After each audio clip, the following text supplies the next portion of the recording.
And you mentioned the currency wars earlier. I mean, just the currency wars, and then you said the information wars. So currency wars is obviously solved by Bitcoin, which is the only borderless money on the planet. Even though the US dollar is used everywhere. Like, let me tell you a story, Brian. My dad is based in Iran, in Tehran.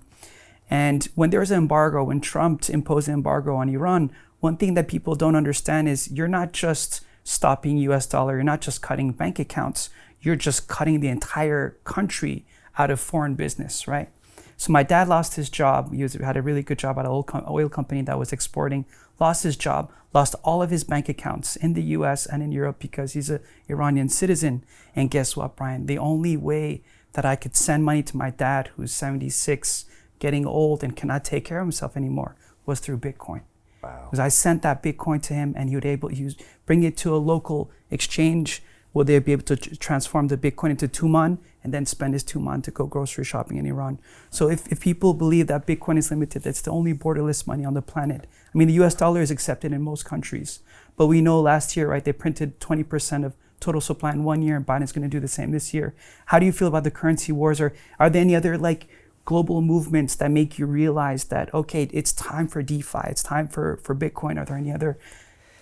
First of all, that's a powerful story. Honestly, that story says it all, doesn't it? It's like you've got governments doing things and controlling currencies, but real lives are at stake. And I got a couple thoughts on that. But 2020, let me think that we're in an information war. And that's where I realized that whoever controls the information controls everything.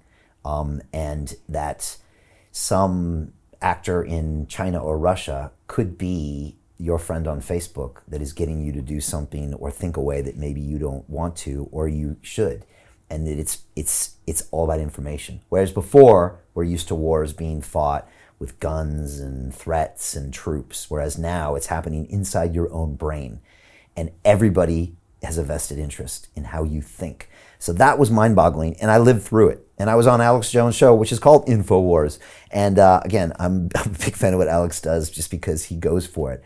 And so I saw that. And now that I'm in the DeFi space, I now see that actually there's another bigger war, which is the currency wars. Mm-hmm. And to now even speak with some actors in this space that talk about digital yuan versus digital dollar and who's going to dominate globally and control every country to force them to choose and infect that part of people's life. On top of the information war, now you've got something serious and something you don't even know is happening.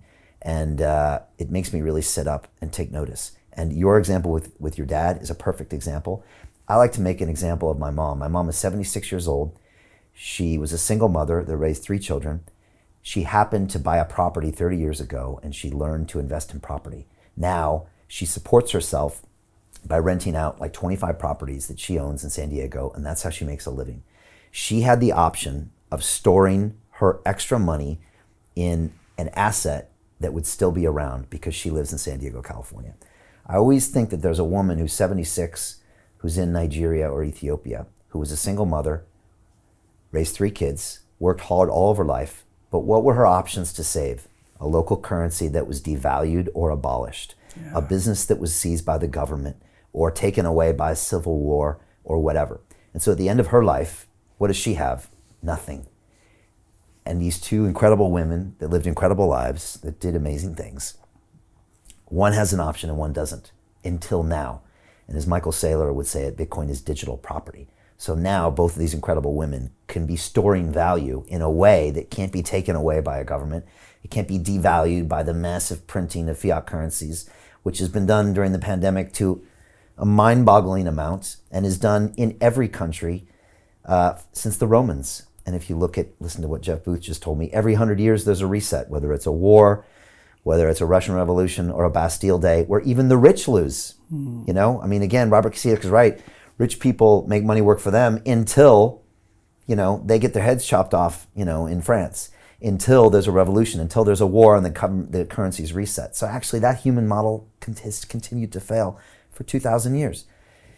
Bitcoin can save that because it's deflationary by nature. And it shows us that actually in Bitcoin, the price of everything in the future is going down, which makes sense. If you look at the phone in our pocket, it makes everything free, right? Your pictures are free, your content's for free. So why are the prices going up? This is a figment of our control, our government, It's the inflationary fiat currencies. And there's only one way this ends. It ends in tears. It ends in a reset. Yeah. And I mentioned this to like a few people recently, and they said, but that was the old days. That was World War II. That everything's different now. We'll never have that again. And it's like, really? They've been saying that for a couple thousand years. There will be some type of reset, except now we see a shining light. And we see it in things like Bitcoin and all the other crypto assets and the blockchains that inspire so much hope and is so much transparency. And again, takes the banking sector out of it, the government out of it, and just gives the power right back to the people. It's just like incredibly inspiring. And to hear that you did that with your dad is amazing.